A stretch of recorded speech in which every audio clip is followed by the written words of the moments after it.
Unapokuwa unaomba mara nyingi kama umetenda dhambi, unakuwa unasikia ile sauti inajirudia kichwani mwako, inakwambia wewe ni mwenye dhambi, wewe ni mwenye dhambi.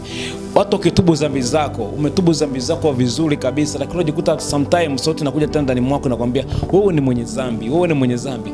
Mtu anashindwa kuendelea kuomba, anashindwa kuendelea kufanya ibada, kila kiingia ibadani anasikia sauti inajirudia wewe ni mwenye dhambi. Ile sauti sio ya Mungu. Ni sauti ya shetani, inataka tu kuendelea kukuhukumu. Unapomkosea Mungu ukamuomba msamaha, Mungu ni mwingi wa rehema, anakusamehe.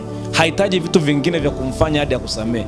Mwingine atakwambia Mungu anataka nifanye kitu fulani mpaka nisamehe. Mungu hahitaji jitihada zako ili akusamehe. Alishamtoa mwanae pekee Yesu Kristo kwa ajili ya makosa yako. Mungu hawezi akakuchukia kwa sababu ya dhambi zako. Mungu ni Mungu wa waovu na watu ambao ni wema. Mungu hawezi kukutenga kwa sababu ya maovu yako. Hapana, huyo sio Mungu ambaye tunamhubiri. Mungu wa kweli ni Mungu ambaye aliupenda ulimwengu pamoja na dhambi zake.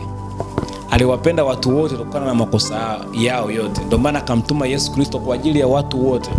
Na wote waliompokea ndio alipo uwezo kufanyika kuwa watoto wa Mungu. Baada ya kumpokea Yesu Kristo, wote tumefanyika kuwa watoto wa Mungu. Tupo chini ya pendo la Mungu.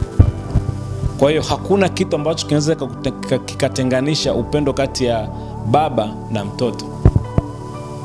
Na zaidi tumekombolewa kwa damu ya thamani, na damu yake imeingizwa ndani yetu.